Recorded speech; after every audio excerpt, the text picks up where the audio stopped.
He has like really strict. Oh, sorry. Yeah, exactly. Live.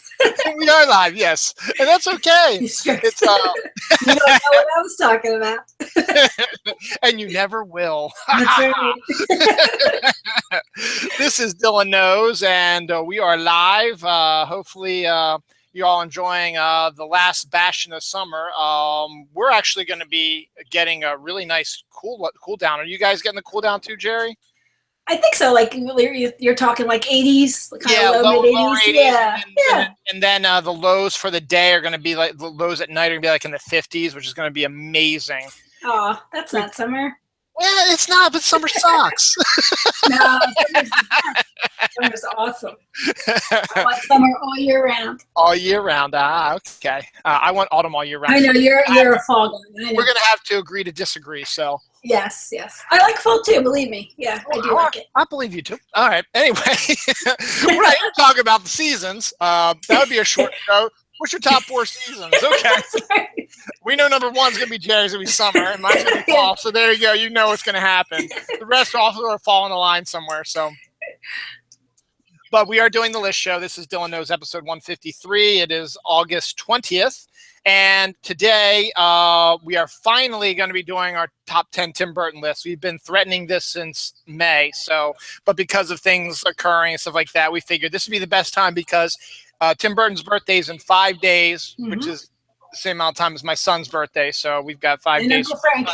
And my Uncle Frank. That's pretty interesting. But so we decided, you know what, this would be the best time to do the top 10 Tim Burton films. So we're gonna do that.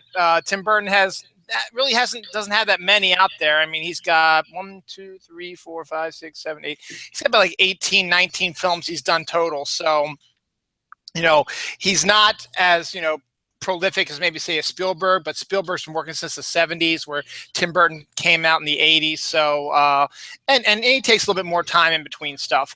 But we will get into his great works, obviously, and we may even touch upon the ones that Jerry and I both seem sort of upon, and we'll see. But this is the top 10 best Tim Burton movies. I was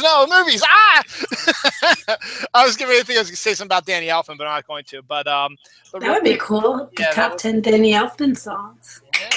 Yeah, maybe we'll do something like that. Anyway, my lovely co-host, as always, is Jerry, looking very summery. Thank you. And you look very Johnny Deppy. Yes, but I'm not Johnny Depp. Yes. And we'll get into what that is. If you don't know, we'll get into why that is also. But we'll start with you, Jerry. What's your number 10? All right, my number 10 is it was a remake, and I chose it just because it was sort of fun, and for me it was like a new concept, but like for my mom's generation, it was a television show, and that was Dark Shadows. And I liked it because it was, cinematography-wise, very Tim Burton-esque. That sort of like fits his mood, his genre, because it's the 18th century, but then it's the 70s. So then it's sort of like he's bringing his style into the 70s, and that made it fun. And then, of course, he has Johnny Depp as his co-star or his star of his film, and Johnny Depp appears probably a lot on your list and a lot on my list. And, so it's Barnabas Collins, and he presides over Collinsport. He's sort of like, a womanizer player, and he breaks the heart of a woman who he doesn't realize is a witch. So she turns him into a vampire and buries him alive. And 200 years later, he comes back to find his home, his town. It's 1972. And his family lives there, but it's like, many generations in the future. And there's sort of screw ups and there's a lot of different things that go on, and he's there and he sort of tries to help them. And it's that whole, like, they don't realize he's from when he was from, and then they figure it out. And then he realizes there's quirky, weird things going on with them. They're just very campy and quirky. So I picked that as my number 10. Cause like you said, a lot of he only has 18. And some of the stuff that was listed were like, his shorts and things he did when he was much younger. And I've never really seen that stuff. I did go to MoMA a few years ago. He displayed all of his stuff at MoMA. journals and just, you know, models from all his characters and the scenes and how he created things. So I saw bits and pieces there, like journals from way back when he was a kid. It was actually very cool. But I never like traditionally saw some of those films. So, you know, Dark Shadows sort of had to make the list to get a 10th one in there, if that makes sense. Exactly. No, yeah. I do understand. And the funny thing is, Depp and him have done, I did the count, have done 8. Oh, wow. And that includes, you know, like The Corpse Bride, where where he did voice work for as well. But, you know, it's, you know, it's not, it gets kind of interesting when, you know, you find a muse and you just happen to put him in everything. And after a while, people start getting a little, and I don't know, well, maybe not necessarily iffy about it, because the problem with Johnny Depp, and don't get me wrong, despite all the stuff he's going through right now, you know, which is his own fault, but that's neither here nor there. You know, he still was a pretty good actor, but it always seemed when he went with Tim Burton allowed him to get away with a lot more, as it were. And, you know, early on in the career, in their working together, it worked out because you'd never seen anything quite like this, and you're starting to see how Johnny Depp was starting to become, you know, a really good actor and stuff like that. But as he got older and he started dipping back into that well over and over again, a lot of people got kind of annoyed with it, maybe a little bit. Yeah, jaded, yeah, a little bit. Yeah. That's a good thing too. So we'll see what happens. I mean, Tim Burton's newest film is Miss Peregrine's School for Peculiar Children, which comes out September 30th. No Johnny Depp in that, so it's going to be. He actually, I was doing look. He actually in the cast of that film. He's only got 2 actors he's worked with before, and they've only been in a few films. So it wasn't like any of his bigger, more famous ones. But you know, Dark Shadows has such a great iconic theme. Right. And it actually fits with what Tim Burton is and does.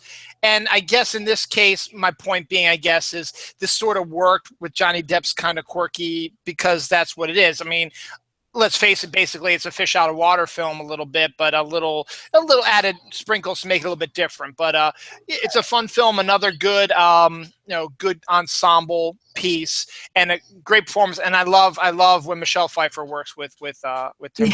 So, and I forgot one other thing. What I did was, because we've used Tim Burton movies in a lot of our lists, you know, for whatever reason why, is I pulled my favorite quote out of each movie. Oh, yes, so, do it. For Dark Shadows, Barnabas Collins, that's Johnny Depp's character, says, 15 and no husband. You must put those birthing hips to good use at once, lest your womb shrivel up and die. Because he's from the 17th century. Exactly. So that's my favorite quote from that movie.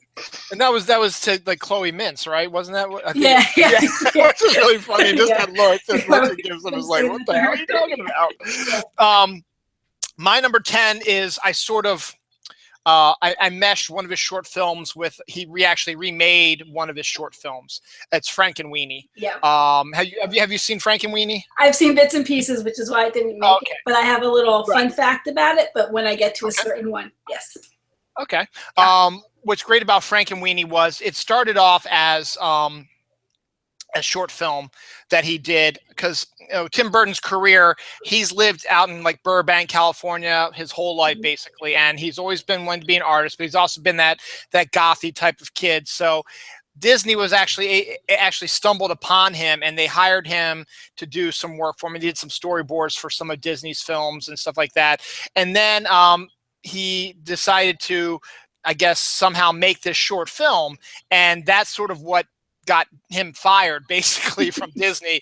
They didn't think that it was appropriate, because Frankenweenie, it's a short film, but he remade it later on at a full-length film. But it was a short film which basically takes the Frankenstein story and puts it in modern day with an animal. Basically, it's something that you always wish. You know, everyone loves their pets. Matter of fact, we lost our goldfish Danny this week, beta fish this week.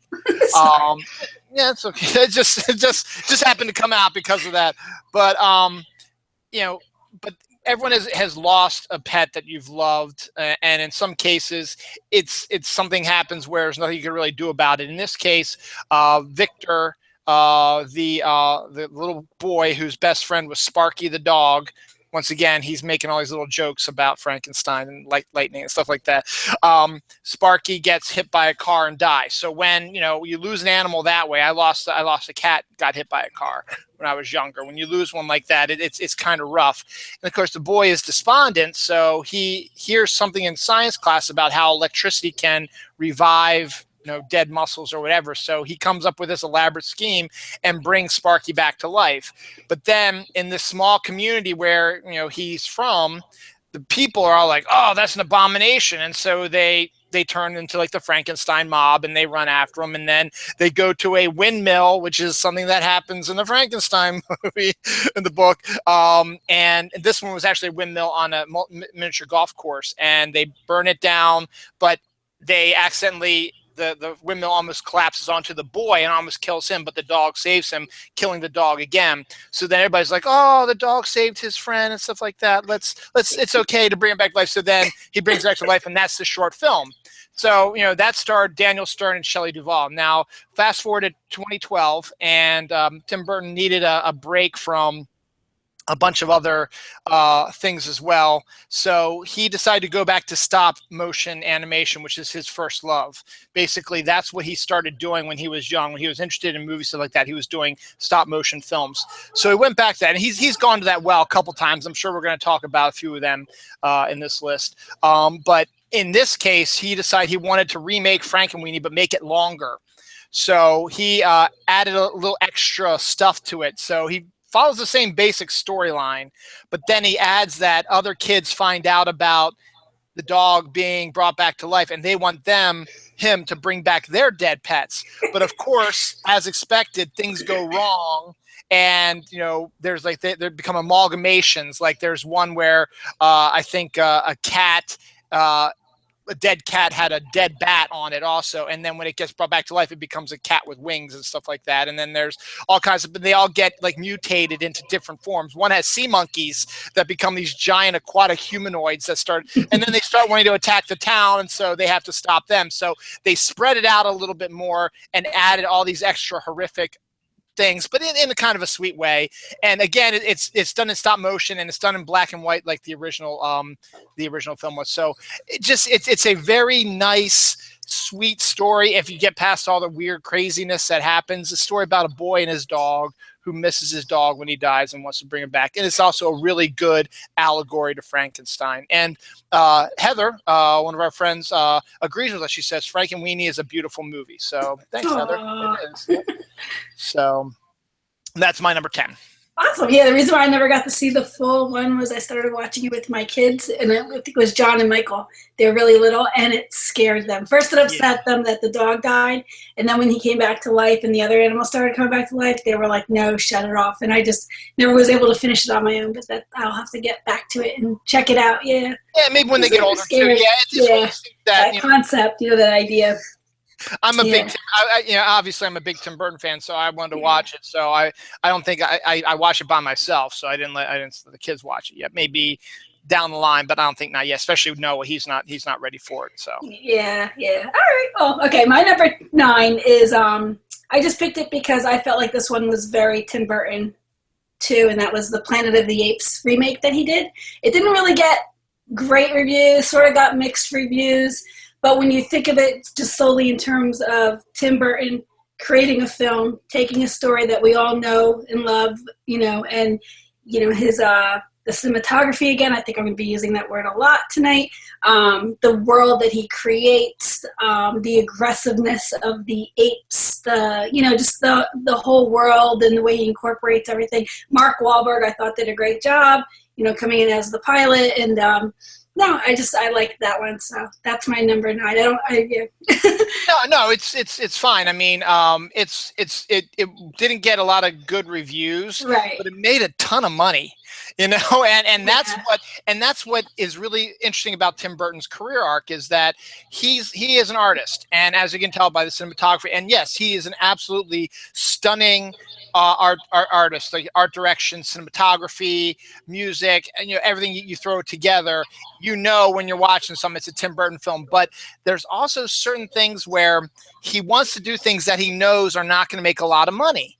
And in order to do that, he's got to not necessarily sell out, but he's got to make films that are going to make money for the distribution companies, because then he can say, hey, I just made you $1 billion. Right. Can I have $20 million to make this little film, like a little film like Big Eyes, and, that's more personal to him, that isn't going to make a lot of money and isn't as big of a spectacle as the other films can be, and gives Tim Burton a chance to even he needs a little bit of a cleansing a little bit, because even in these films that are sort of like a cleansing palette for him, he still has a little bit of Tim Burton-esque in it, but there are some times where he just decides, I'm going to try to do a straight-on movie, see if I can do it, and not get overwhelmed with it, because it doesn't need my Tim Burton touch, as it is. Right. I just want to tell this story because I like it. So he's got to do it. But the Planet of the Apes, what was really great about the Planet of the Apes movie was the fact that the actors,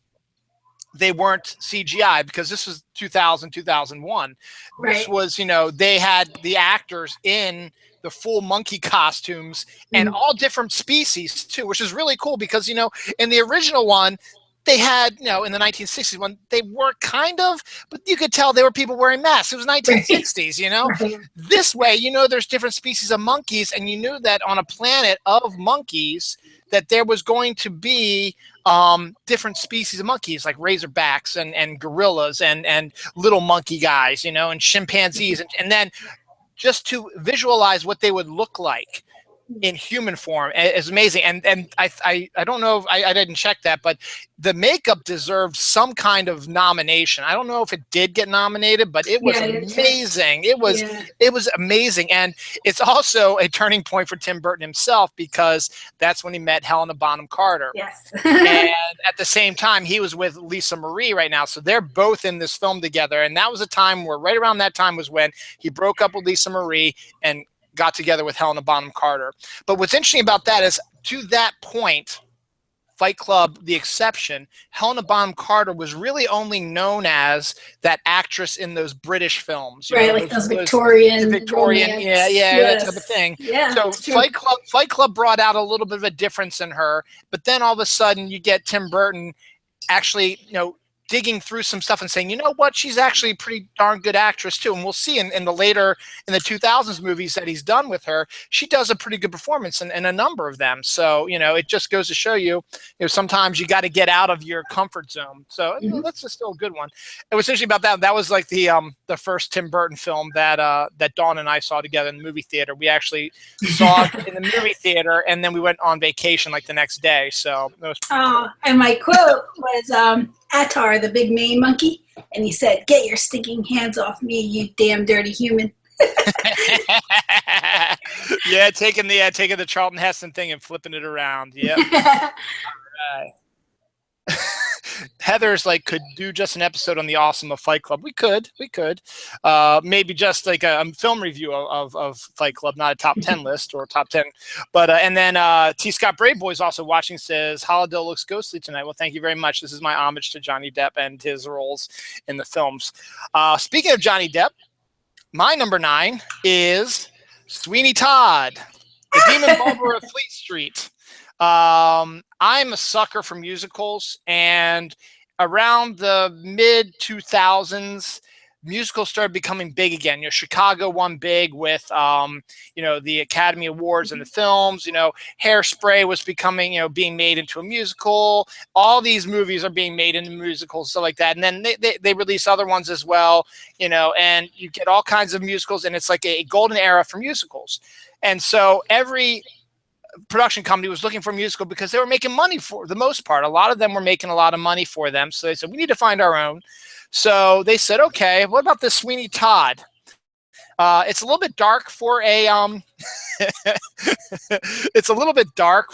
a musical, but it's still a musical, and it's still one that's been out for a while. And for those who don't know, the story, it takes place in, I guess, the 1800s England or something like that, early 1900s, something like that. And there's a barber who, I think something happens where this judge, played by Alan Rickman, is lust for Johnny Depp's wife and trumps up some charges on him to send him to jail.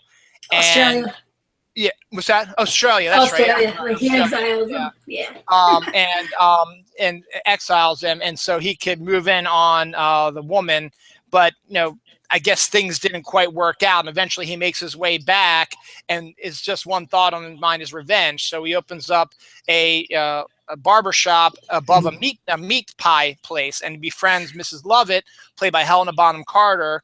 And they hatch a plan that they're going to lure people that they want to get their revenge on into the barbershop. He will, under the pretense of getting a shave and a haircut, and then Johnny Depp will slit their throat and slide them down into the meat pie thing, and she'll have meat filling for the meat pies, because I think there was also like a meat drought, not a meat drought, but it was like some sort of they needed meat, and they weren't getting what they needed to, so they needed it to become. So I've only seen it once, but it resonates me. So the actual events are sort of hazy to me, but I just remember the gloominess, the Tim Burton. It's like if you ever wanted to see what Tim Burton would do with a musical, that's what you got. I mean, and it's the absolutely perfect musical for Tim Burton, because it's very dark, and the story is very darkly humorous and very dark. But and then they sing. Johnny Depp actually sings in it. He's all right, and Helena Bonham Carter sings. She's all right too.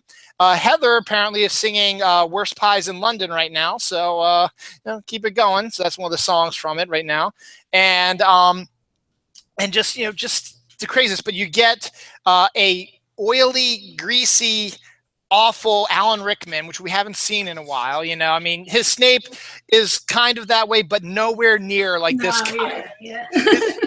This is close to Hans Gruber-esque Alan Rickman that we've been wanting to see again. And the funny thing is, and this is the thing that always went through my head, there's one scene in it where you have Alan Rickman, Helena Bonham Carter, and actor Timothy Spall all together. All three of them play characters in the Harry Potter movies, and all three of them had a scene together in the sixth book. So I was like, and this is before the sixth book came out in movies, like, I just can't wait. These guys are working together now, and then they're going to make a Harry Potter film together again and be in a scene together again. And it's just so cool to see that. So, but I mean, it's a dark, depressing, sad, vicious, evil, awful, as in awful situation, not awful singing, musical that is just it somehow it works for Tim Burton, and it actually did really well. Let's where are my notes here. It garnered some. Oh yeah, here we go. It was nominated for Golden Globe for best. No, it actually won. I'm sorry, won the Golden Globe for Best Picture Musical Comedy. Johnny Depp won Best Actor for the role of the Golden Globe for the Golden Globes, and it won the Academy Award for Art Direction. So not the Golden Globes, what I was saying, but it won an Academy Award. And then it lost in the Golden Globes. Helena Bonham Carter lost Best Supporting Actress, and Depp lost Best Actor because he was nominated for Best Actor in the Academy Awards. So he won for Golden Globes, but he lost for the Academy Awards. But still, the fact was, a lot of people, they saw this, they liked it, they thought, okay, this is pretty good, and we'll keep it up. So and they did really good. And I don't know if it made a lot of money, but I think it did okay. I don't think it did spectacular, but I think the film company was happy with it. So Sweeney Todd's my number 9. Sweeney Todd's my number 8. Yes. You said everything, so I will tell you what my quote is from it. Sweeney Todd says, "I can guarantee the closest shave you'll ever know." Yeah, it's a great movie. Yeah, great musical.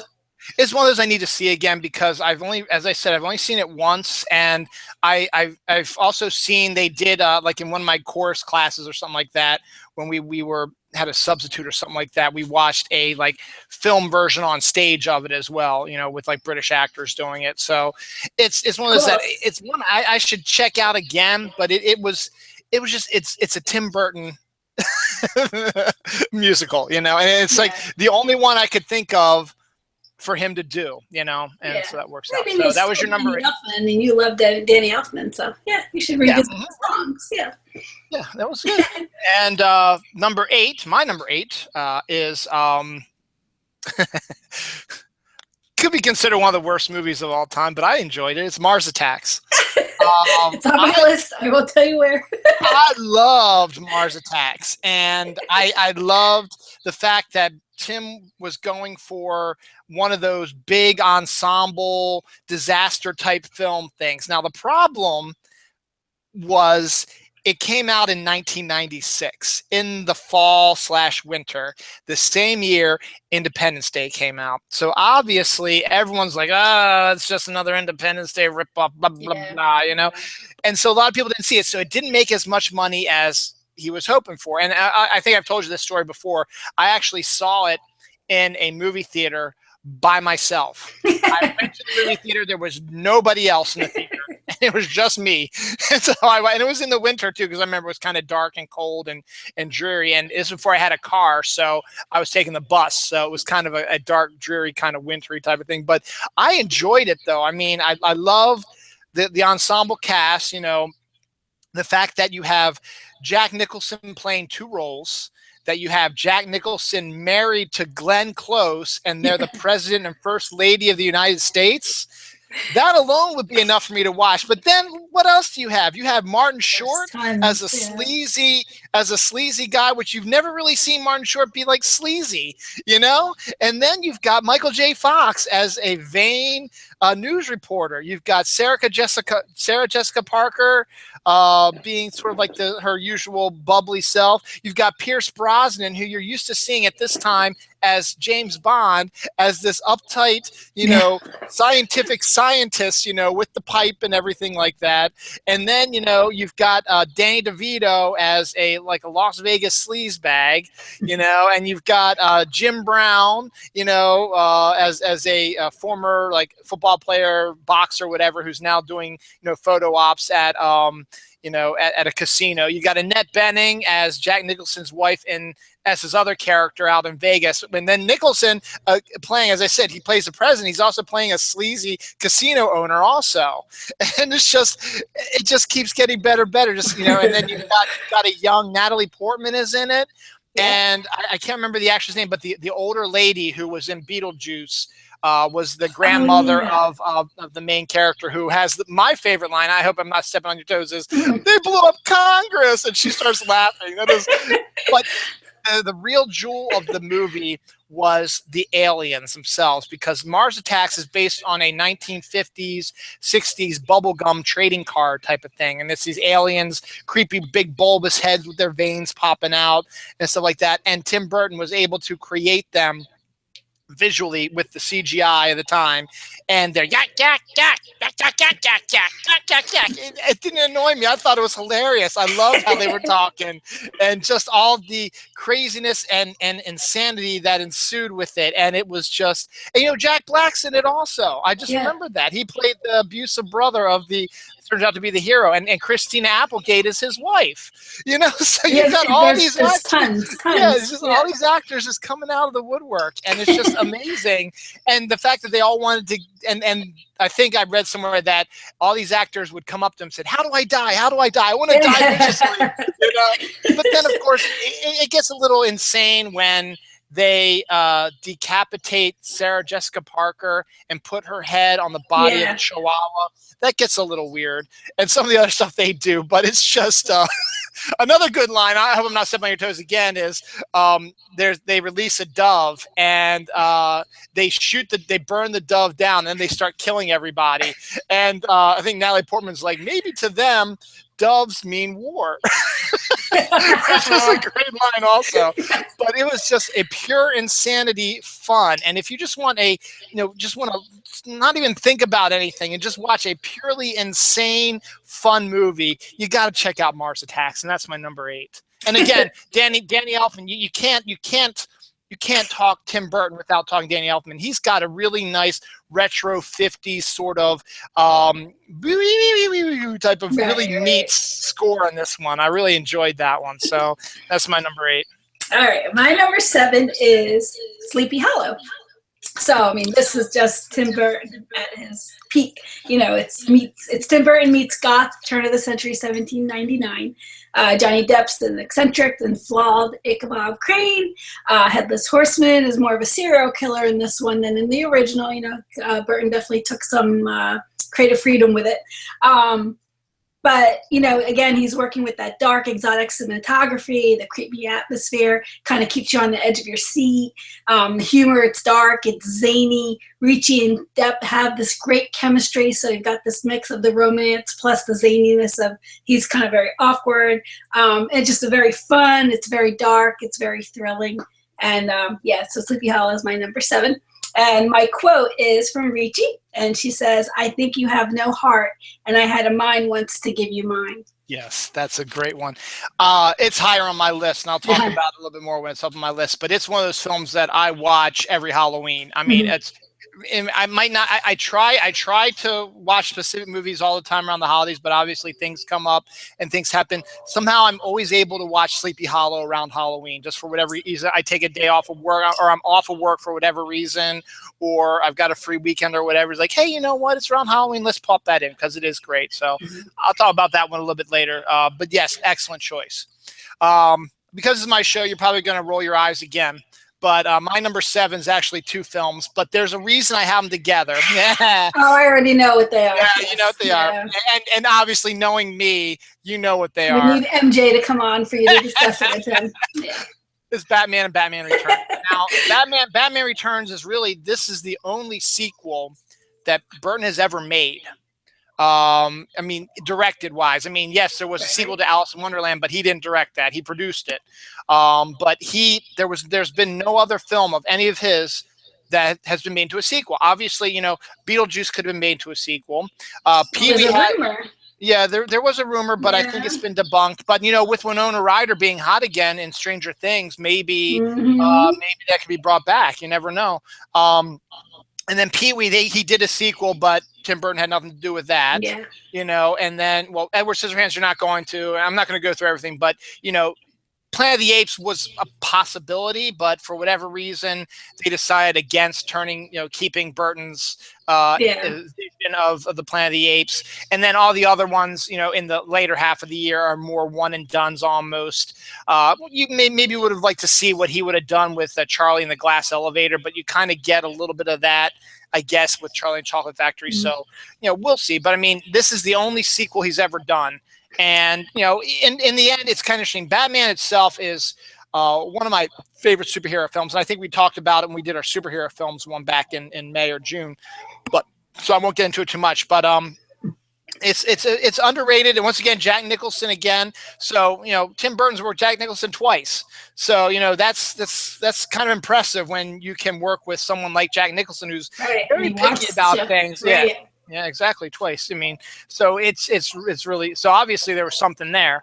And then here's the thing with Batman Returns. Batman Returns was the Warner Brothers allowing Tim Burton to do his Batman film, because the first Batman film was kind of his vision, but he had a whole lot of other moving parts and a lot of other producers, and he was still kind of young. Batman is really only his 3rd movie he ever did. Oh, wow. So he was still kind of wet behind the ears. Now he's had all this string of successes, you know, Pee-wee, Beetlejuice, Batman, Edward Scissorhands. And so like, okay, you've had 4 good ones, and now it's time for a sequel for Batman Returns. So why don't you do that? And because you've made us so much money, we'll let you do whatever you want to.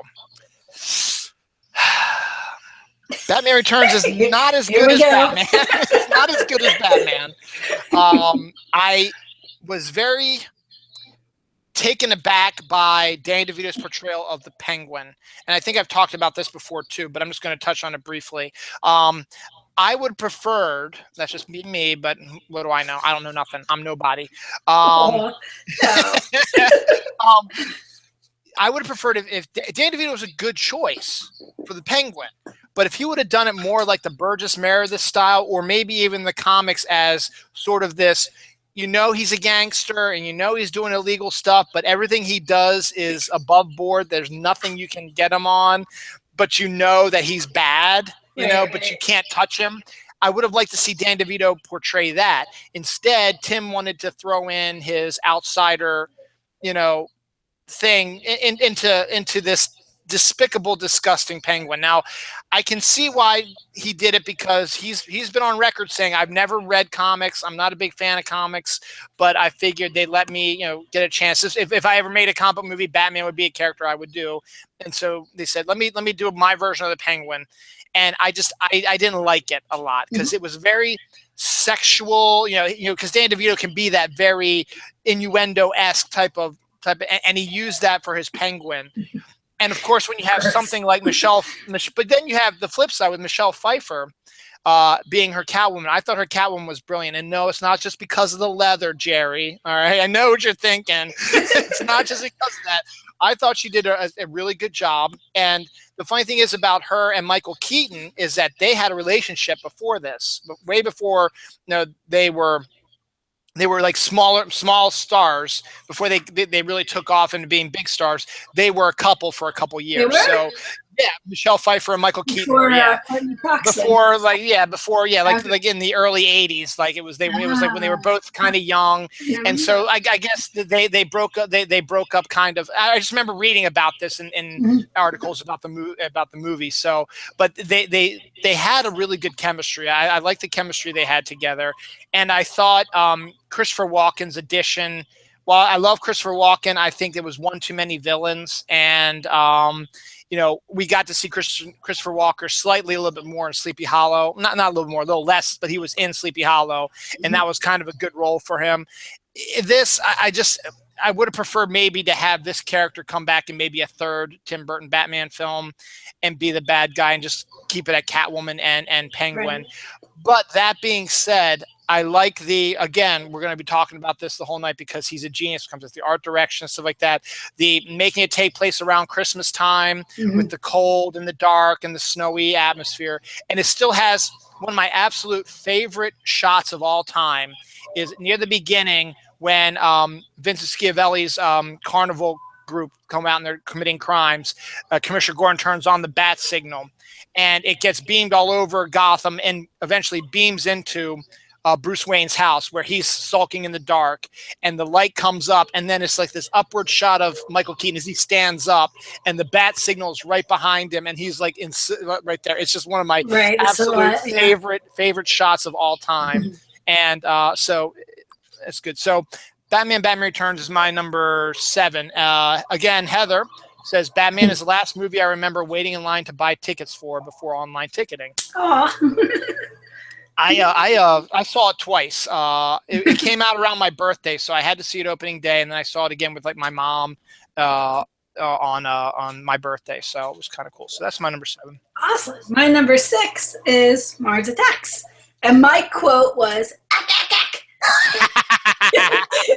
You sort of stepped on my toes, but you sort of didn't. But yeah, no, the aliens were too much. Yeah, and we got to talk. I mean, I'm going to drop a spoiler warning right now because that ending was hilarious. How they got rid of the aliens with the Slim Whitman music. Yeah. That is like one of the funniest things you've ever seen. They're driving around and they're blasting the yodeling Slim Whitman, and their brains are blowing up. It's so great. It's such a great movie. It is, and it's very underrated. As I said, the whole Pierce Brosnan, Sarah Jessica Parker kind of relationship they tried to shoehorn there when they're both sort of trapped in like one's a head and one's head is on a chihuahua's body. They got a little weird. But when you get, a bunch of other stuff and you've got, who's the singer? Tom Jones. He's one of the heroes in the film too. Yeah. Really great. He's always a hero. So good. So that was fantastic. So. Yeah.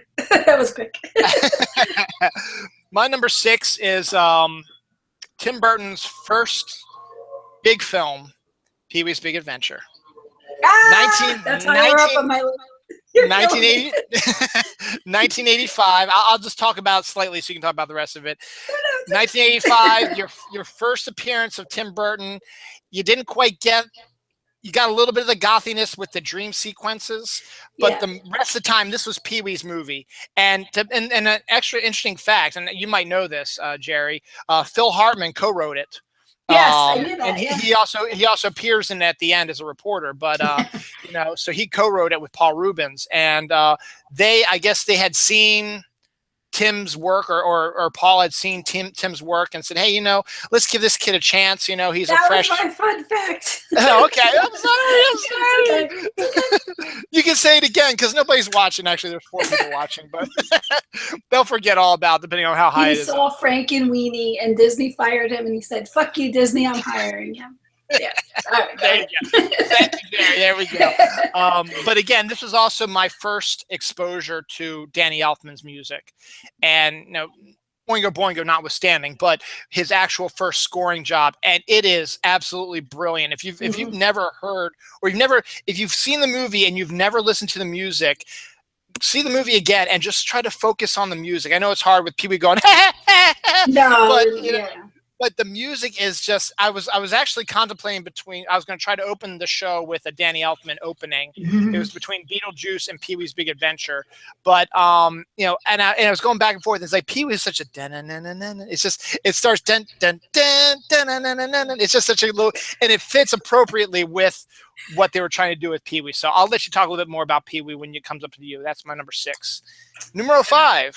My number 5 is Edward Scissorhands. So, Edward Scissorhands is a unique mix of horror movie sensibility and mundane suburban goings-on.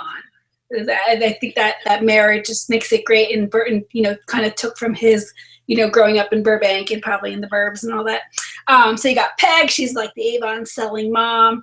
And she's going around and she gets the guts to go up to this dilapidated, you know, old Victorian mansion where she finds Edward Scissorhands.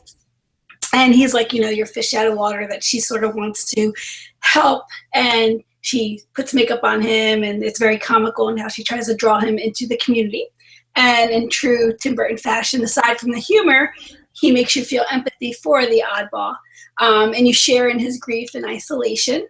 And I think the reason why Burton succeeds in that is because he makes you want to root for the underdog, because in all of his characters, it's almost like you can see yourself or find a piece of yourself in them.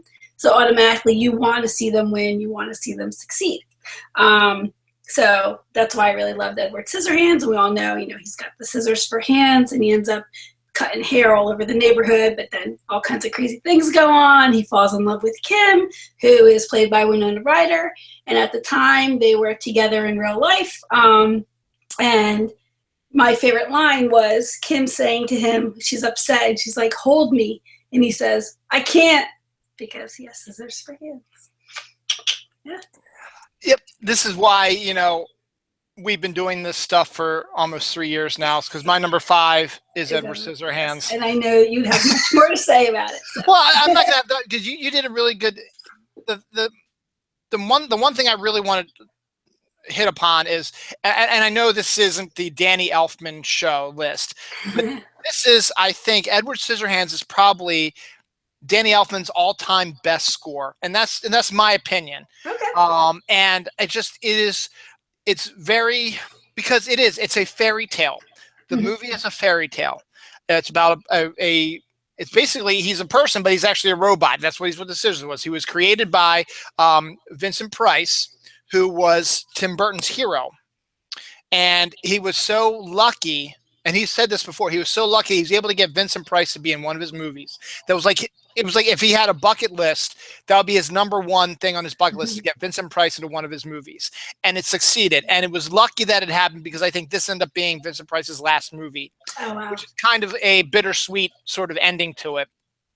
But you know, it's depressing, but at the same time, though, the fact that he was able to work with his hero and Vincent, you know, you're used to him being this, you know, kind of involved in like the Hammer films, you know, the Draculas and the creepy, you know, type of blah, blah, blah, blah, blah type of stuff. Here, he was a lonely, you know, doctor or creator or whatever, who wanted to create basically Pinocchio, a son. And unfortunately, before he could complete him with the hands, he has a heart attack and dies, and that's why Edward is stuck with a scissor. And he's trapped in this castle.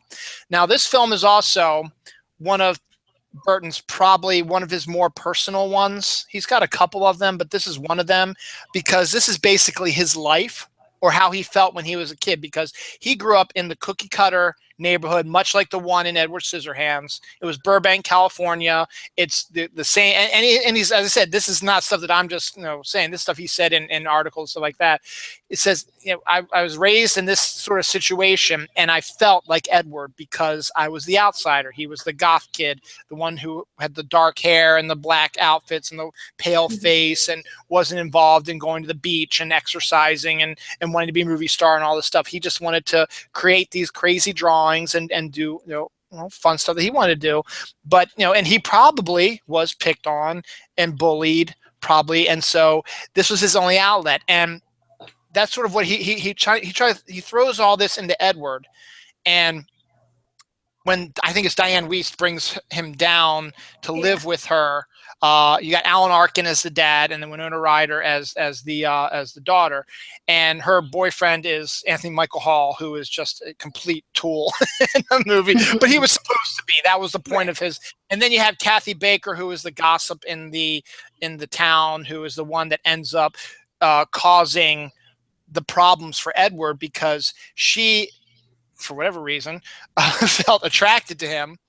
And when he rebuffed her, she started spreading rumors that he attacked her. And then, of course, that's what turns, again, sort of a Frankenstein sort of mythology to it, where Frankenstein, was confused and didn't know, it was an abomination. He was something that had never been created before or done before. Same with Edward.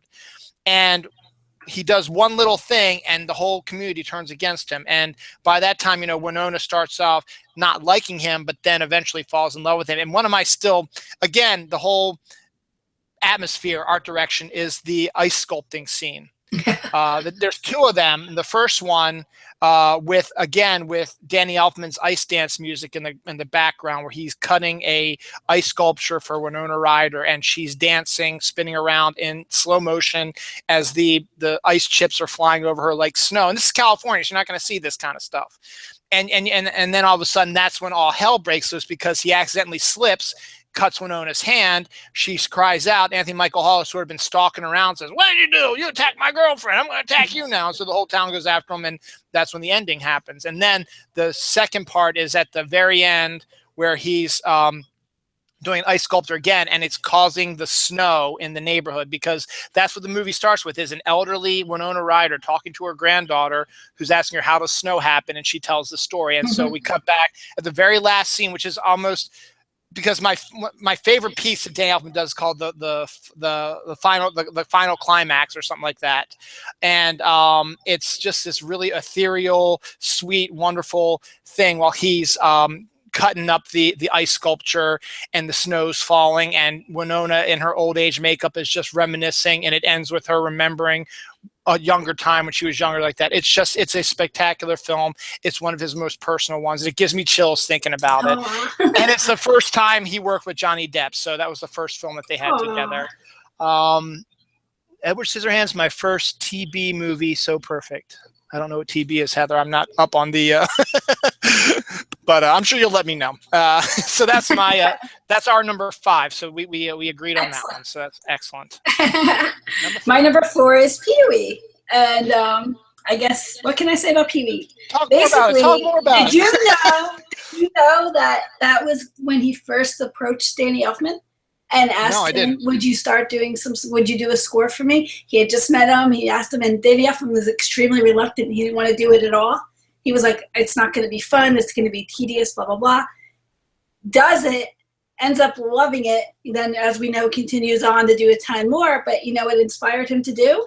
A score or a theme song for a TV show that you may or may not have heard of called The Simpsons. So everyone's always like, if it wasn't for Pee-wee's Big Adventure, we'd never have our Simpsons theme, which is kind of cool. And then the other fact is, remember the scene where Pee-wee is afraid and it's dark and it's rainy and stormy, and this guy sort of like lurking in the shadows and scares him? It's actually Tim Burton. And he covers himself up, so he threw himself in there, which I think very rarely does he make or do cameos in his own film. So yeah, no, but I think it was really cool. Again, you stole my thing about him and the Frankenweenie and all that. That was my big thing. Bad Dylan. Yeah. No, it's just really cool because, you know, we all knew Pee Wee from being a TV show. He's sort of this like warm-hearted man-child who everyone sort of loved. It was a kid's show, but, you know, all ages watched it. And the fact that he was going to put this movie together, everybody was like, okay, let's see what happens. And just the premise of it's just so simple. Like his bike gets stolen and he loves his bike and he wants his bike back. So he goes on a big adventure. It's just something so sweet and endearing that it's just so simple, you know?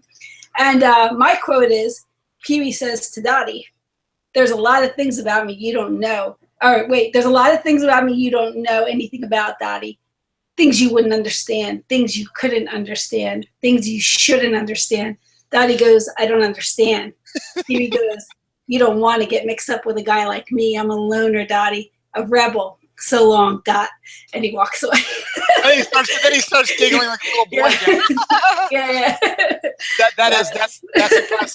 Another one that I like to do, and whenever I'm bored, something pops up. I always do the fight between him and Francis at the beginning of the movie.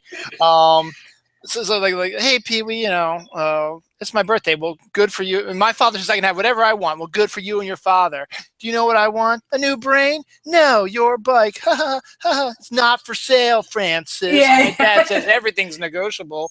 And then just the whole thing about I know you are, but what am I? I know you are, but what am I? I know you are, but what am I? Infinity. I'm not. You are. You're an idiot. That's when, I don't make monkeys. I train them. That whole thing. Yeah, there's a ton. Actually, Heather clarified it. Edward Scissorhands was her first Tim Burton film she ever saw. So. Oh, Tim B. Yeah, TB. Okay. It makes sense. Yeah, now it does. And there is Heather was when we first announced this. Heather was one of the only ones to mention what her favorite Tim Burton film is, and we'll do that when we do our number one. So stay tuned, Heather. I told you I'm going to announce it, and we'll do that. So your number 4 is Pee Wee. And real quick, we got to talk about Pee Wee. That ending, the scene with them going through the Warner Brothers lot was just it's so great, so funny. Going through the different films and running and just having just the crazy. That is one of my favorite scenes. Also, it's just seeing that absolutely crazy. It's kind of Blazing Saddle-ish. It is very right? Blazing Saddle-ish. Very, very much so. My number 4, we've already talked about also, is Sleepy Hollow. That's my number 4. As I said, it's my it's one of my Halloween go-tos. That and a few others as well. But what's interesting about it is it's his homage to Hammer films. And the Hammer films were movies that came out in the 60s, 70s. Christopher Lee, Vincent Price. I'm missing somebody. I feel like I miss the guy who played in Star Wars. God, I can't think of his name. Anyway, not Alec Guinness, the one who played one of the Imperials. Anyway, it was his homage to that. So he was able to try and get a bunch of these older actors who've been there. Christopher Lee's in it. Michael Gough, who played Alfred in the Batman movies, was in the Hammer movies a few times also. And he appears in this one. And then the funny thing is, then you get a few more Harry Potter people in this movie as well. You get Dumbledore, the new Dumbledore, Michael Gambon. You get the reporter from Goblet of Fire. She plays his wife.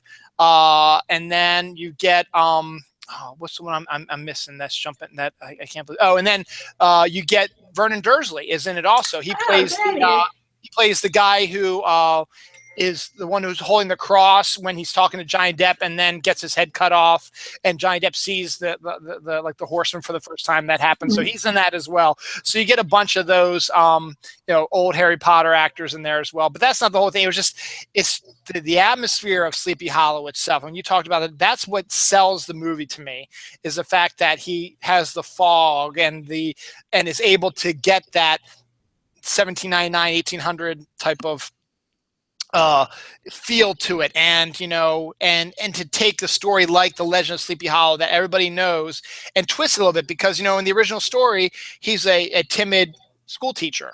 In this, he's a timid New York City Police Department officer. So, and I think I've read somewhere that Depp he wanted to be Agatha Christie. So that's why he does the shrieking and does the weird things. And then you're absolutely his chemistry with Christina Ricci, which, Christina Ricci would seem like someone who would absolutely fit in a Tim Burton film, to get Winona Ryder and Christina Ricci in a movie together that Tim Burton's directed. That would be amazing. I think just to see them because they worked together. They worked in a movie called Mermaids with Cher, so they've worked together That was before. so good. So I'd like to see those two again in a Tim Burton film, and I think that would be a fun film. You can make it fun or whatever. You could change things up just to have them be like the main characters, have female leads, and just it would just be a lot of fun, I think, because those two, with their previous roles they've done before, are specific for Tim Burton. It's like the perfect actresses that he's looking for. With Christina Ricci playing Wednesday Addams, has that whole goth thing as well going for her. So, I think that'd be good. But yeah, it's great. No, Christina Ricci and her, and Johnny Depp had really good chemistry, and and in the end, it's a detective film. Really, it really is, right? I mean, it's not really so much a horror film. He's trying to solve the crime. Yeah, that's true. Exactly. So it's his version, but he does the Hammer homage, especially in the scene where he's chopping at the wood, at the root of the tree, and all the blood is spurting on him. Yeah, that's very Hammer-esque. So, but absolutely great. So, and Heather loves Cher also. She shares so much love. So. So that's that's my number 4. All right, we're in our top 3. Yay! My number 3 is Burton's, I guess, chance to show his wittier side, and that is Beetlejuice. So we all know, early on the main characters die, and death isn't funny. It's dark. We know that, but what a great comic approach to their dilemma. When they come back into their house, they hate the people who have bought their house and have moved in, and they want to get rid of them, but they don't really know how. But then there's this other issue where they become friends with their daughter Lydia, so they want to get rid of them, but they don't want to scare Lydia. So it's this big conundrum, and lots of mistakes and gags, and then walking through a brick door to what I thought was a very fun portrayal of the afterlife. Complete with a waiting room, and ghosts who don't realize they're dead, aka the football team, which one scene always cracks me up.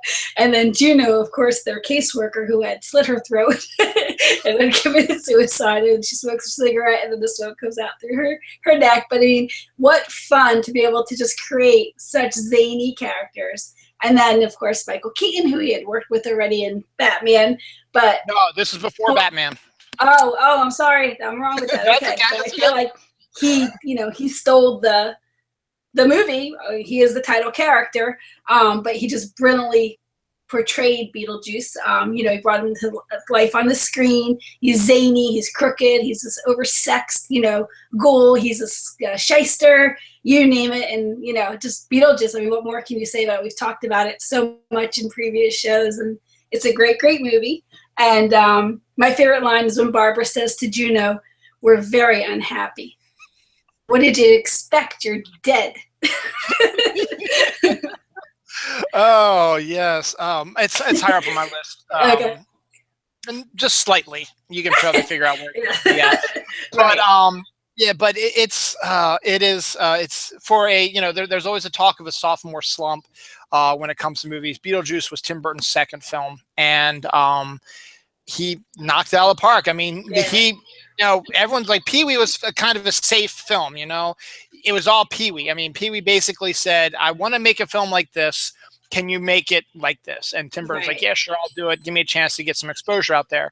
This was his first chance that he was able to actually jump out and, sorry, little husband-wife thing. You have the same thing too. Gives him a chance to actually do what he does, because it's a comedy about death. Death's not funny. It really isn't. But this movie is. And you got Alec Baldwin and Gina Davis as the couple, the straight-laced, normal couple who are trying to conceive a child, haven't been able to for whatever reason, and they live in this Gothic Victorian style house. It's huge, and he owns a hardware store down in this small little town. It's like in upstate New York or something like that. So it's a small little, probably a population of like 500 people live there, and they love their life. They have friends, and then they die, and they are brought back to their house, and then it gives you, like you mentioned it too. It's like why do ghosts haunt their houses? Well, maybe because they don't like the people who live there, and that's exactly what happens. You get the New York family coming in who are used to the busyness, the craziness of New York. Catherine O'Hara, Jeffrey Jones, and Winona Ryder. Jeffrey Jones has been high strung, and he bought this house because he wants a place to relax because he's got a high stress job in New York City, and so he wanted to get out. And Catherine O'Hara, it's his second wife. And is Lydia's stepmom, and she's a total bitch. I mean, Catherine O'Hara plays she's an artist. Yeah, she's an artist. She's a terrible artist, but she's an artist. Yeah. And she and Winona hate each other, as you expect with a stepmother, stuff like that type of thing.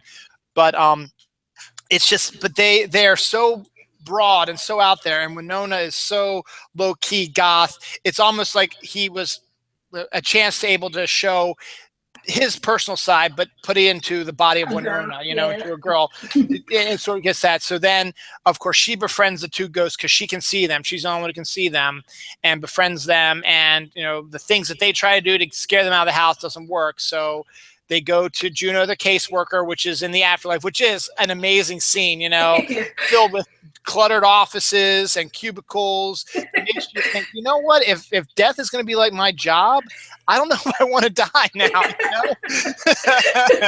And I think it's along the lines of they made a joke. Those people who commit suicide, they are destined to be civil servants. Right. And that's basically what happens with all these people, because then you've got the woman who's the receptionist. She slit her throat, her wrists, and Juno slit her throat, like you said.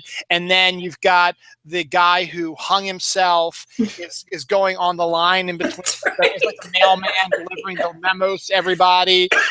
So you got all those different things too. So.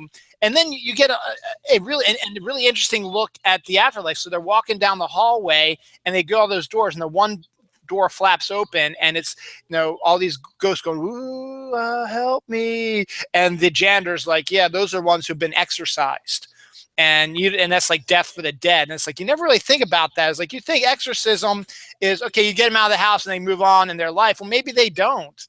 Maybe they're forcibly taken from where they're supposed to be and put into this sort of purgatory type of thing, which is death for the dead. It's basically hell for the most part, I guess. But it just the whole is Tim Burton, especially with Catherine O'Hara's art.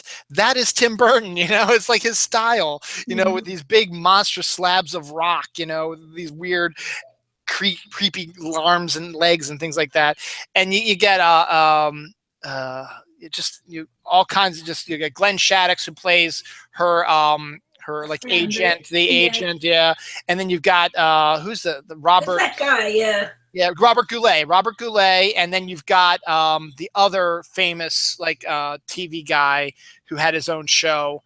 I can't think of him. The smaller older guy. I can't think of him right now. But you've got a couple of kind of famous in the 1980s type of people involved with this. But and Gina Davis and Alec Baldwin, I think, were still fairly young, because this is like 86, 87, I think, is somewhere around when Beetlejuice was made, maybe even 88. But so they weren't quite as big of stars. Maybe they were.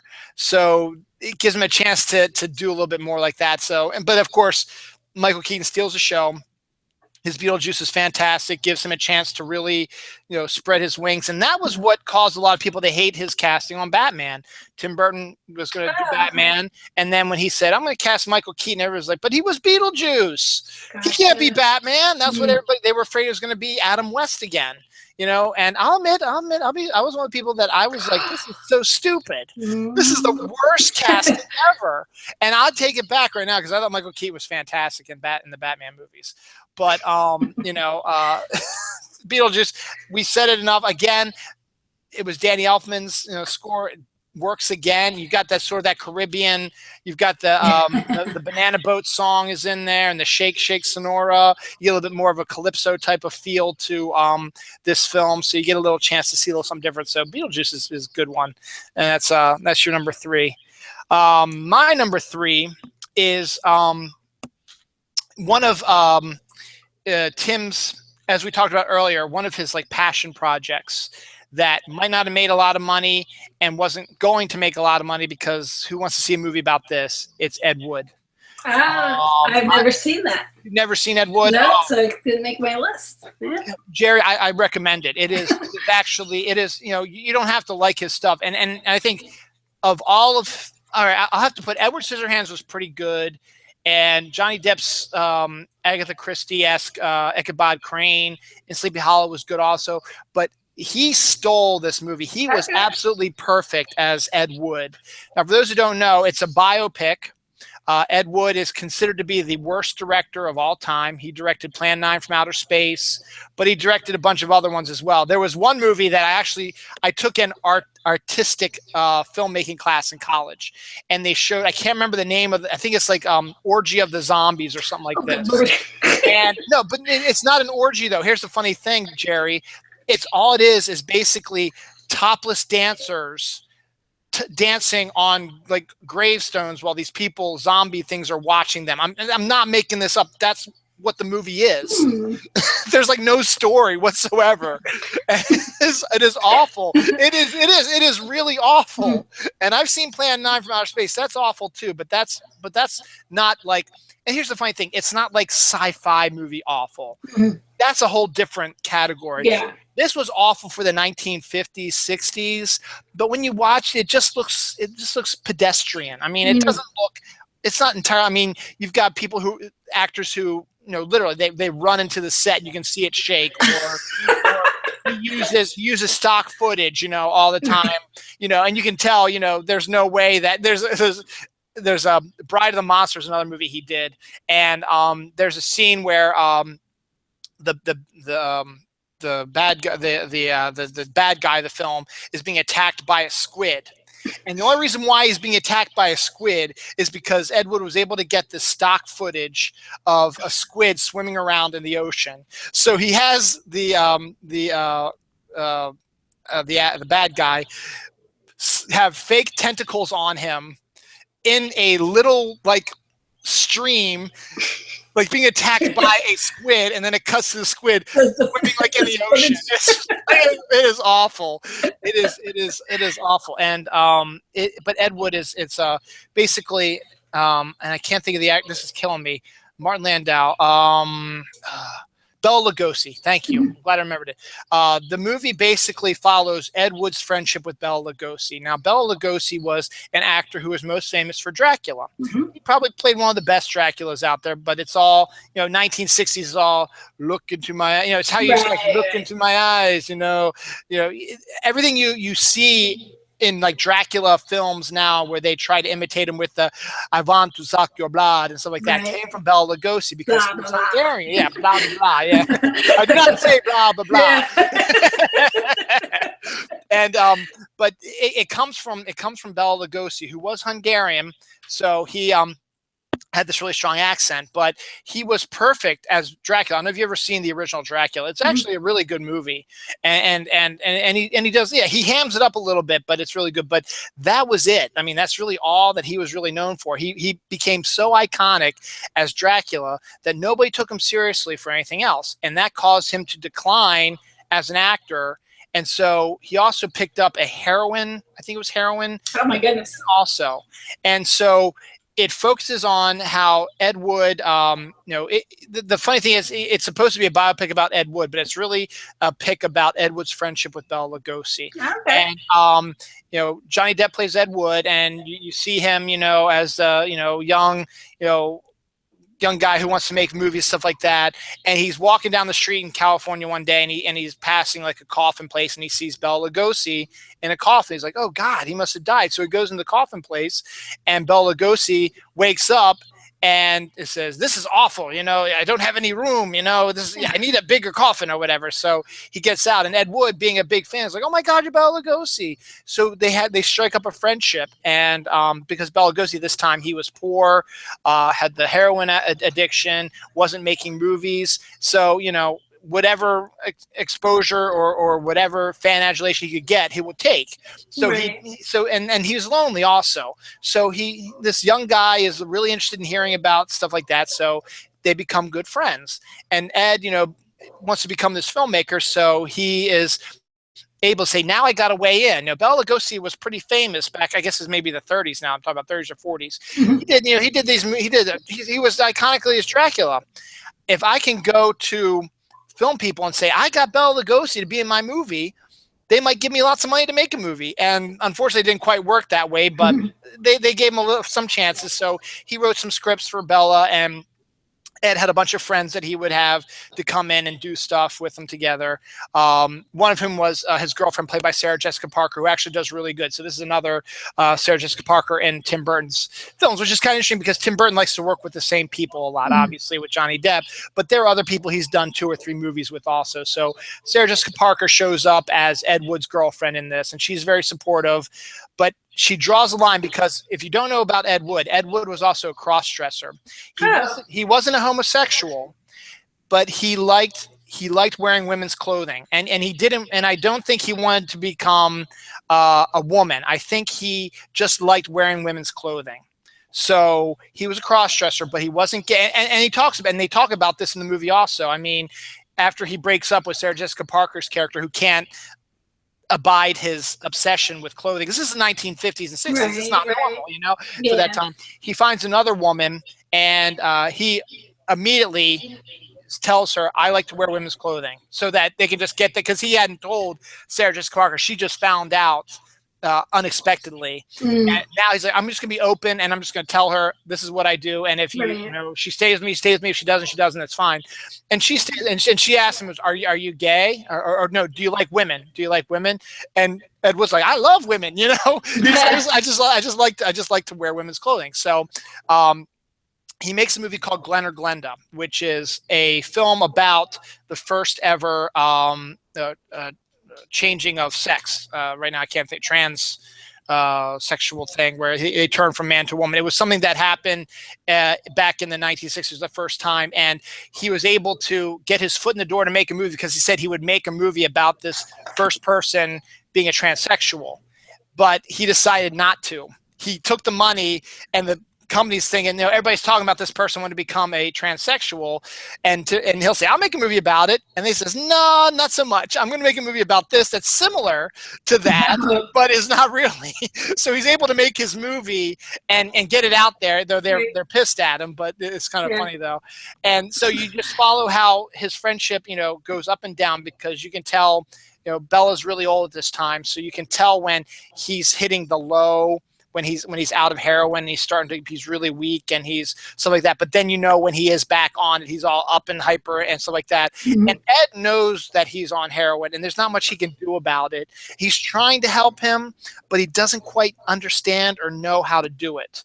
And so it's just basically following their friendship, and then also all these vignettes about him making these terrible movies, Glen or Glenda, Bride of the Monster, and then it culminates in Plan 9 from Outer Space, which is fantastic. They're able to make the money to do Plan 9 from Outer Space by saying that they would, he and his cast and crew would convert to a Baptist religion, because these Baptists wanted to make 12 movies about the 12 apostles.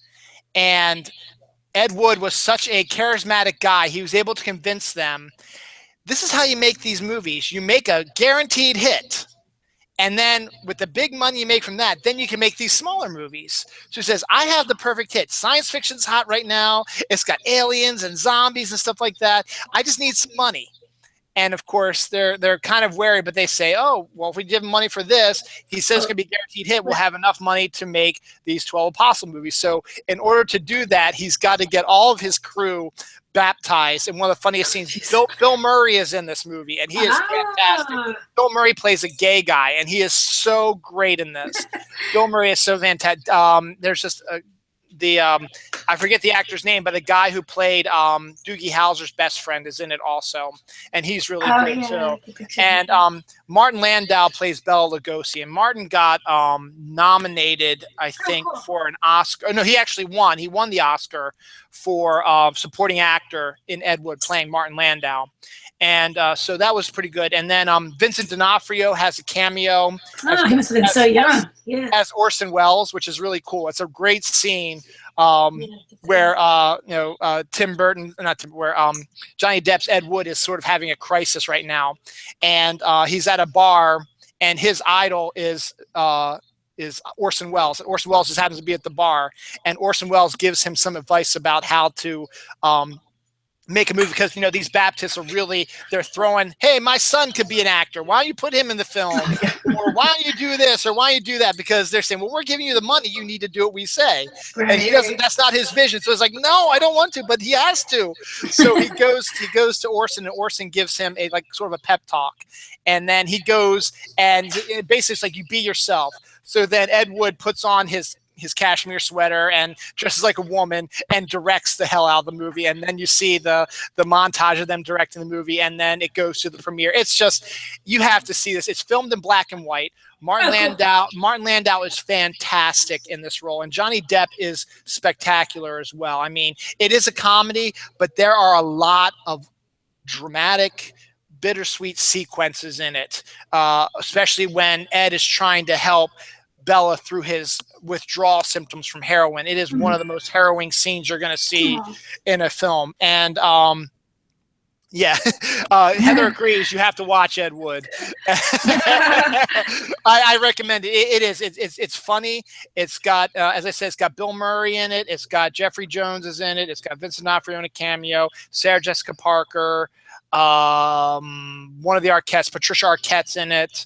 I like her. Yeah. Lisa Marie plays sort of an Elvira-esque type of character. That makes sense. And the funny thing about that, this woman was first. She was an actual She was actually had a show. She's like Cassandra or something like that. She had a show in California, and Elvira stole her look, and she fights a losing battle about trying to sue her and stuff like that. That's a very minimal part of the story, but you get that aspect of it as well.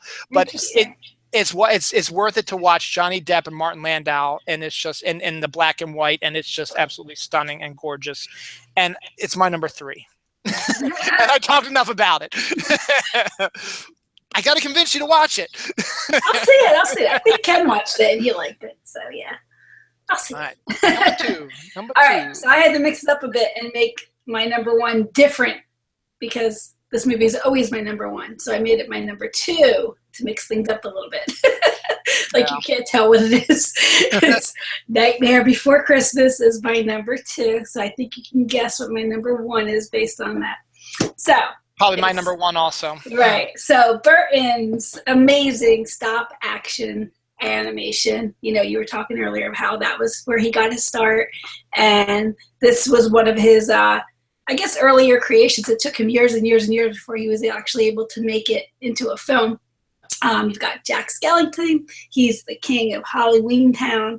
And, every year it's this big production for Halloween because he's the Pumpkin King. And he's sort of feeling jaded and bored with it. So he goes for a stroll, and he walks and walks and walks and walks and walks and walks and walks and ends up in a forest and comes across a cluster of doors. And the one door that catches his eye has a Christmas tree on it. He goes in, he discovers the world of Christmas, Christmas land, what have you, and decides he wants to go back to Halloween Town and have Christmas, and he wants to be Santa Claus.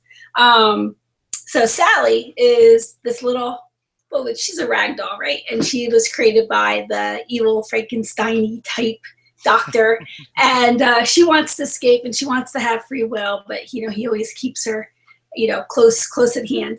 She's in love with Jack from afar, but she also is able to sort of have premonitions, and she thinks that this is going to be disastrous, so she wants to try to help Jack. In the end, of course, mistakes are made, but Jack's able to redeem himself, and it's Burton's world. It's strange, it's eerie. The characters are just amazing, one right after another, from the children to the animals to the band to Boogie Woogie's children and goblins and what have you. And then, of course, Danny Elfman's score is just the perfect marriage to this movie. In fact, I think it's probably one of his best scores, in my opinion. And the songs are fantastic. And my favorite line is actually the very, very last line of the movie. And it's the ending of this last song that they sing, Jack and Sally. And it's, "For it as plain as anyone can see, we're simply meant to be." And we've discussed this many, many, many, many, many times. But it's an awesome movie. Fun fact, it started as a children's story that Tim Burton wrote. He actually released it in a bookstore first as a children's story. And his handprints and his whole influences over it. He didn't direct it though. Henry Selick did. Oh, okay. But this is Tim Burton. Right, this movie is Tim Burton. If there's any other, and the reason why I think he didn't direct it was because he was afraid he was going to screw it up. Because I said Edward Scissorhands was his most personal film. No, it isn't. This one is. Even though he didn't direct it, Edward Scissorhands is the one it's his most personal. But this is his baby. This is his child. It was started off as a book, and then it became stop motion because stop motion is his thing. But he was afraid, and that makes sense when you're, he was kind of young because let's fit into the time frame. This would be after it was like his fourth or fifth movie, so it was somewhere. It was still early on, so he was still at that point where he was still young. He still was kind of finding himself. Yeah, he had success with Edward Scissorhands and Batman movies and stuff like that, but this was something more. This is his baby. This is Tim Burton. If you want a movie that epitomizes what Tim Burton is, it's this movie, Nightmare Before Christmas. And I can understand why he wouldn't want to direct it because he didn't want to screw it up. He wouldn't. I would have loved this. In the end, it probably would have been the same. It probably be the exact same movie. But yes, Danny Elfman not only did the score, but I think he wrote the songs. I think. And also, he's the singing voice of Jack Skellington. Yeah. Chris Sarandon is the talking voice, which is interesting, but it's kind of different. But then you get Paul Rubens, get the voice in there too. You got Catherine O'Hara as the voice in there too. And actually, Danny is also Lock, Shock, or Barrel. Let me see. He's not the witch. That's obviously Catherine O'Hara. Yeah. And then Danny is the small fat one, Right. You got Paul Rubens as that one. You got Catherine O'Hara as that one. You got Danny Elfman as that one. And it's just it is iconic film. We've discussed it, but it's worth discussing because it is it is probably his best film, but that's the only reason why it's not on my list. He didn't direct it, but that doesn't mean it. This is his baby. This is his hand. This is Tim Burton. This is the epitome. And to be honest, it probably should be number one. But you know what? I understand because we have talked about so much, and I think the movie that we're talking about is probably his best film. But we're gonna hit that in a second. My number two we talked about is Beetlejuice, and not much more we can say about that. It's just the way it worked out. It's his second film. I think it's his second best film just because it was his chance for the first time ever to show the world this is Tim Burton. Pee-wee, as I said, Pee-wee's Big Adventure was Pee-wee. Yeah. Beetlejuice is Tim Burton, and you get a chance to see this is your introduction to the actual Tim Burton, and people liked it because it was successful. One little anecdote about it was I actually saw this movie, Beetlejuice, in the movie theater with my first stepmom. It was like our first time we had just me and her without my dad or my sister around. It was just me and her. It was like a kind of a date kind of type of thing, get to know your stepmom type of thing. So that was kind of fun, and we'll always have a nice spot in my heart with that. But yeah, Michael Keaton just stole the film. Gina Davis, Alec Baldwin, Winona Ryder, Jeffrey Jones, Catherine O'Hara. Perfect. That's one too. All right. Let's do it. I know we're talking about. All right, you're number one. It's a father-son drama. It's touching and it's sensitive. It's mixed in with Tim Burton's trademark colorful characters, beautiful cinematography, touching dialogue. The son, he just doesn't believe his father's tall tales about his life. He thinks that they're exaggerations and just typical, oh, Dad, come on, that didn't really happen. Or did it? And then also intermixed in the whole thing is a love story, the love story of his mom and his dad, which is a beautiful, beautiful story. It's just such a wonderful mix of genres. And, and at the end, it leads to the son finally understanding that really understanding his father, what his father did for him, what his father did for his family, for his mother. And it's the life of like this beautiful man. He had a beautiful life. And the movie is called Big Fish. And my quote is when he first meets the woman he's going to marry, his mom, her name is Sandra. she says to him, "You don't even know me." And he says to her, "I have the rest of my life to find out." And that pretty much, if you needed to summarize the movie, like by using a quote, that summarizes the entire movie, even though it is more of the father-son drama. The romance between them, and Ewan McGregor is just beyond fantastic as playing the father. So the story, it's like it's flashing back. The father's on his deathbed, and Ewan McGregor is his, playing him as the younger man, and it's just amazing. It's big fish. I've seen it so many times. And it is my absolute favorite Tim Burton film, and it's probably the main reason why I want to do this list, because I want to talk about this movie. I mean, there might be one. I've been kicking around this idea of doing a show, kind of like a movie club, and we watch a movie and we just discuss the movie for half hour, an hour, whatever. I would do this movie in a second. I'd be my first one, and I would definitely have you on if I ever decide to do it again, talk about it more in depth than what we're going to now. But it is, and Heather agrees. She says, "Big Fish, an amazing movie. I cry buckets every time at the end." Yes, this is still one of those films there's only a few films that get me in the tear ducts. And the funny thing is, two of them are like father-son ones. This one and Field of Dreams. Those are the two that, and I don't know what it is about that, but the main reason why I as I said, I want to do this, let's talk about this, but what this movie did for me, with the fact that Tim Burton was born on August 25th. My son Noah was born on August 25th. And I remember Dawn went into labor on the 24th, and like in the afternoon, and we went to the hospital, and we decided that, two of us discussed it, and she said, "We'll wait till the 25th to have our son, because you get that extra day of staying. I don't know how it is in your hospital. Right. You have to wait till after midnight if you want the 2 days. Yeah.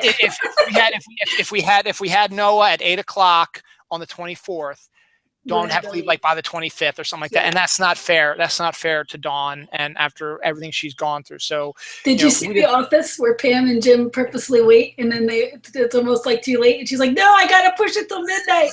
Anyways, I missed out. There's a whole episode on just that. It's very funny. but so in the end, it worked out that he was born around 1:00 in the morning, 1:30ish actually in the morning on the 25th. So, after that happened, we got moved to our rooms, and I slept on the sofa in her room, and she was in bed, and Noah was in and out there.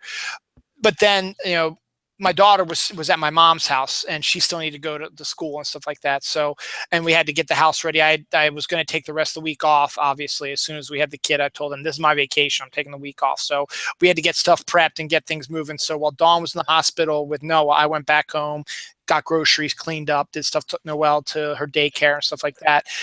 That night, after Noelle went to bed, and after we'd visited Noah and Dawn, and we'd come back home, and I took Noelle to bed, and I had to watch this movie. My son was born. It was Tim Burton's birthday. I had to watch the movie, and I have to watch it every August 25th now, because it is that good. And it is. And Tim Burton balances it so perfectly. Yeah. It is the story about a father and son, but the heart of it is really the love story between the mother and the father, even though it's wrapped around the story of the son. And it basically is a movie about fathers and sons, but the heart of it is the husband and wife thing, and just actors phenomenal. You talk about Ewan McGregor, amazing, and then Albert Finney, who played him as older, was just as good. I have a special soft spot because my Aunt Jessica Lange's in it also. She plays the mother in the old version. Alison Lohman plays the younger. I have her name down here, Sandra. Yeah. Then we get where's Billy Crudup, who you don't really hear much about. He was supposed to be like the next big thing back in the early to mid 90s, but his career sort of fizzled out. Yeah, because he ditched Mary Louise Parker when she was pregnant with their kid. That's probably what it was. I actually know it. I did not know that. Yeah.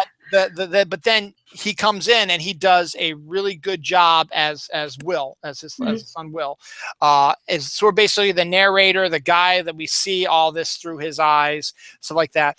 You get a great performance from Helena Bonham Carter, who plays two roles in this. One as the witch, which is hilarious, which is great, and the one as Jenny Hill, who was in love with Ewan McGregor's character, despite their age difference and the fact that he was never going to love her because he is enamored of his wife. And you get that there's such a great scene between Billy Crudup and Helena Bonham Carter where he's going to talk to her and basically is walking around it a little bit, but basically she just comes out, you want to know if I had an affair with your father. And so she lays it out to him. This is what happened. And it's like, that you even would consider that your father would have an affair with someone else. You need to know your father a little bit better, you know? And then maybe that's what she's trying. And then I guess in the end, she decides that's probably what you're trying to do. But the fact is, you don't know your father if you think he had an affair. And and there's just so many great sequences. The scene in the bathtub where Albert Finney has always felt better in water, and he's underwater completely, and he's just lying there. And Jessica Lange pops up, and she gets in the tub with him, and they have a little discussion. And then you can just feel Jessica Lange knowing full well that her husband is going to die soon. And you just see it on her face and just her body language as she goes and snuggles up next to him. And it is such a gorgeous love scene. And then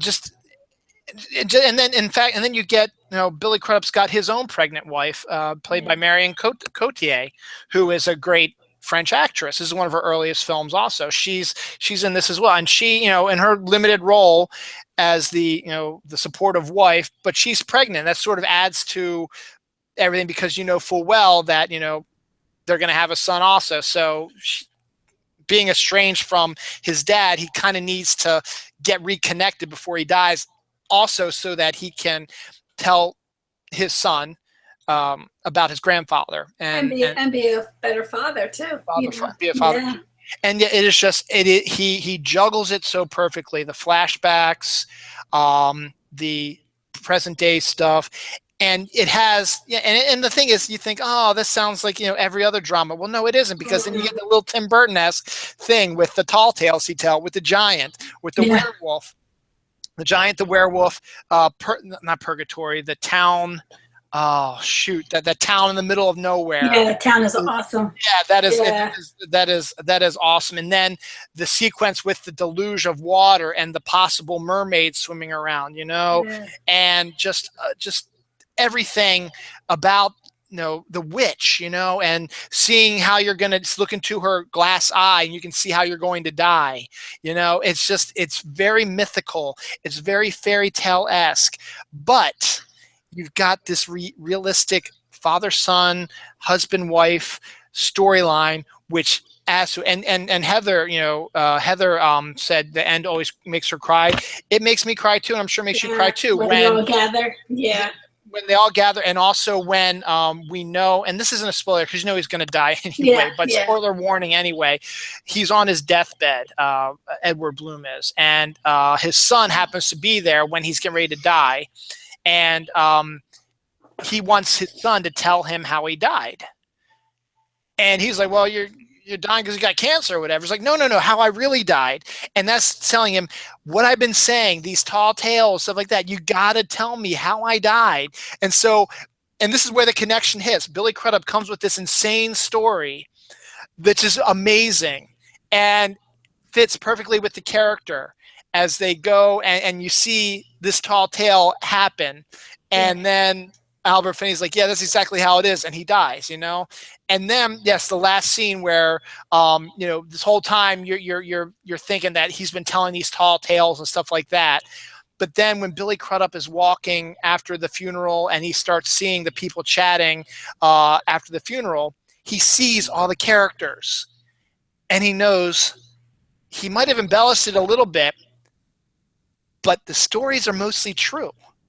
And this is the proof right here. And it is just, And Heather's right. It is most Tim Burton, not Tim Burton movie at the same time, which is true.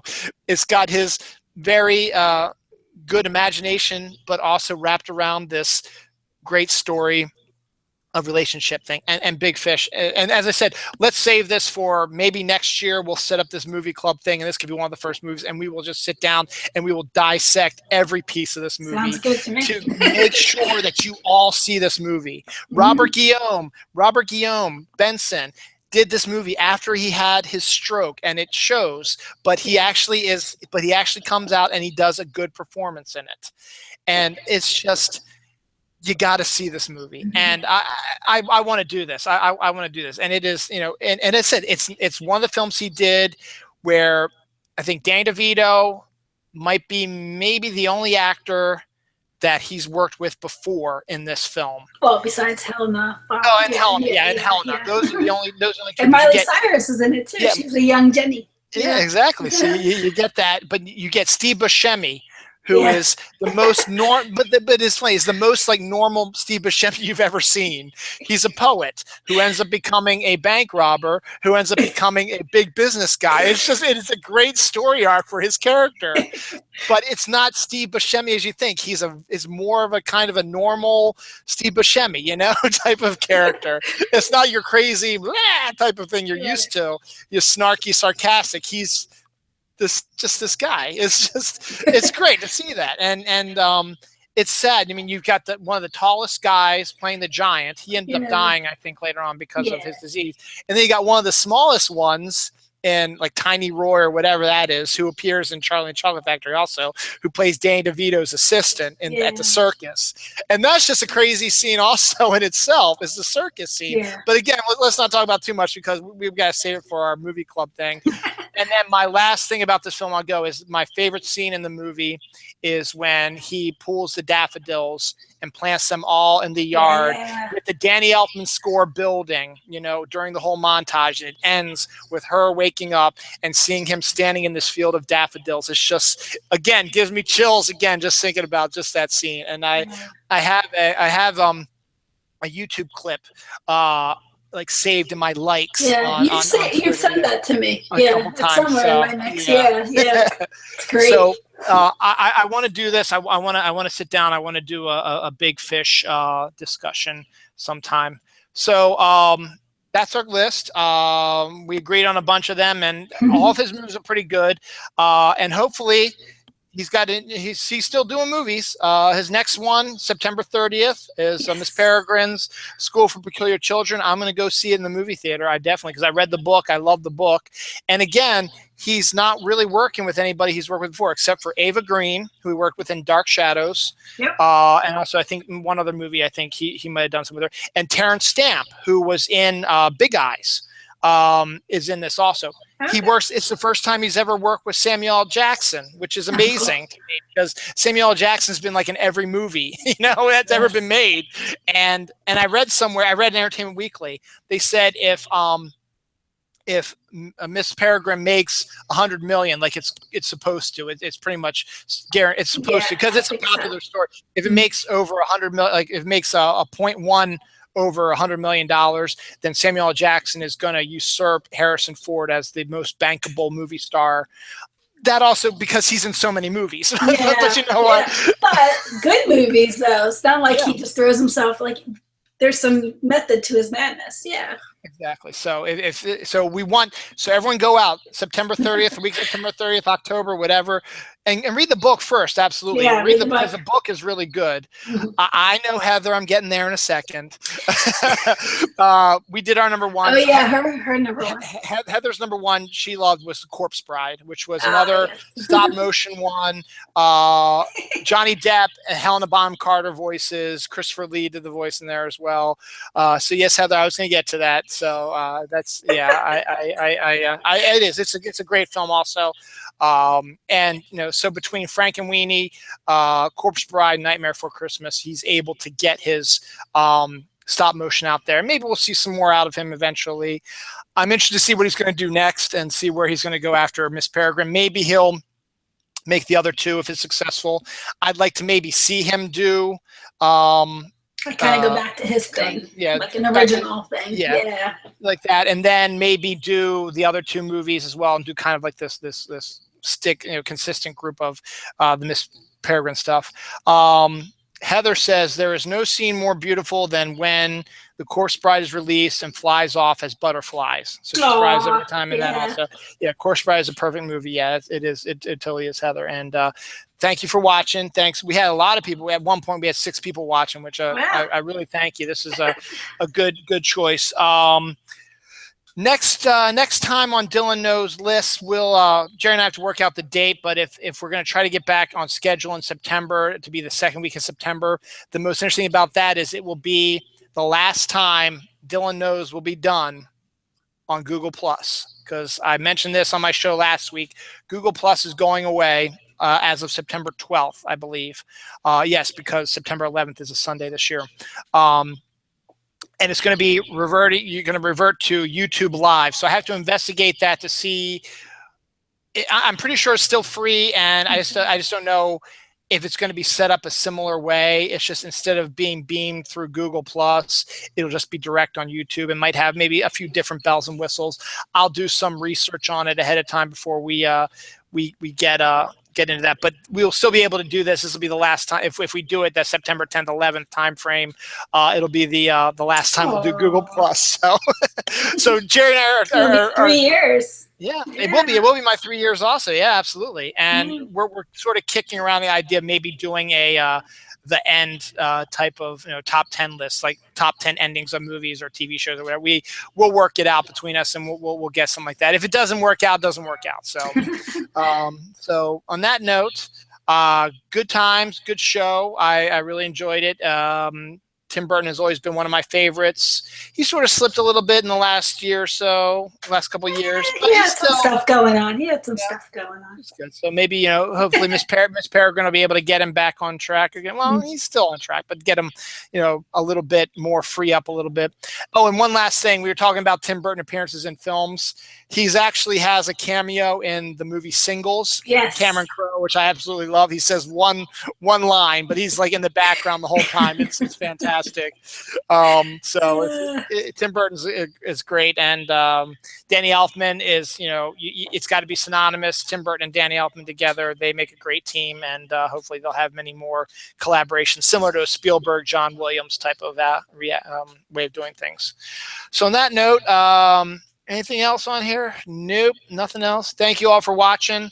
I'll be back next week. I think MJ and I are probably going to do our comic show next weekend. I'll have to check with MJ because the weekend after that is Labor Day weekend. And we've got, he might have stuff going on. It's also Baltimore Comic-Con. So I kind of maybe want to talk about comics before the Comic-Con, that type of thing happens. So, and not during, because I'll be at the Comic-Con. So, and then I have a family reunion on that Sunday, and then we're off Monday for Labor Day. So I'll probably do a solo one maybe Saturday night or whatever, but I think I'll talk to MJ. We'll try to get our comic show on next weekend.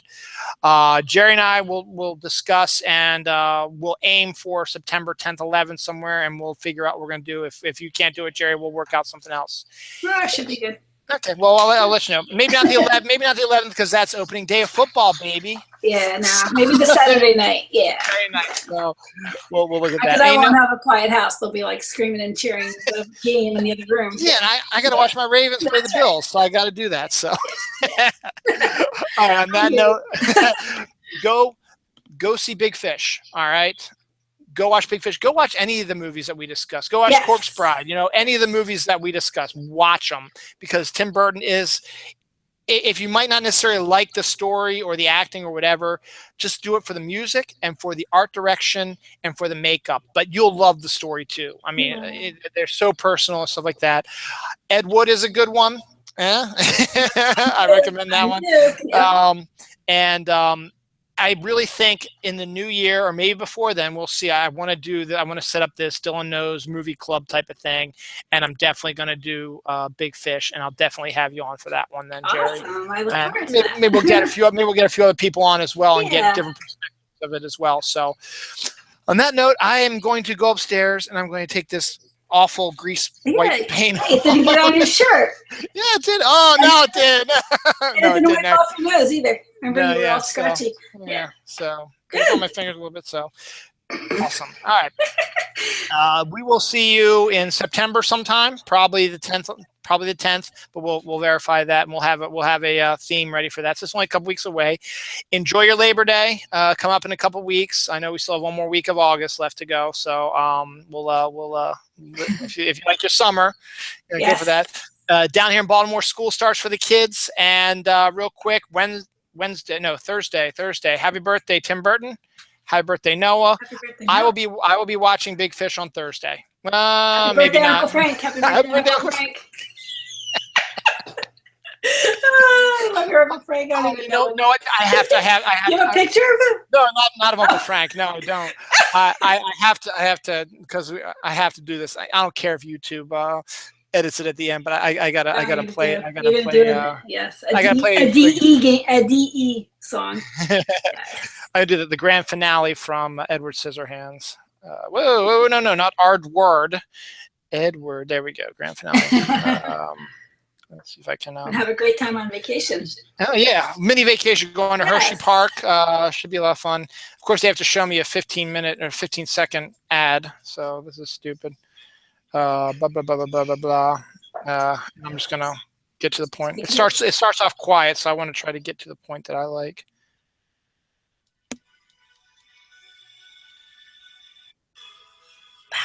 Louder. Yeah.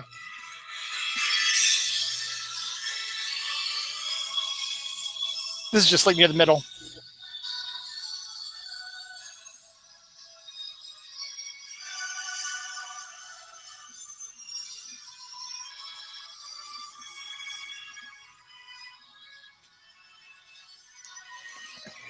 Danny Elfman, the grand finale, Edward Scissorhands, one of the absolute best scores he's ever done. Gives me chills thinking about it. It's the last song at the end.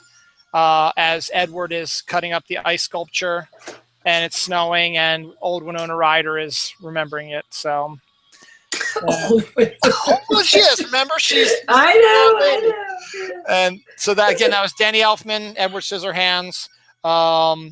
Great musician, great score, great movie, great Tim Burton. Happy birthday, Tim Burton. We'll see you guys later. Happy days. Bye.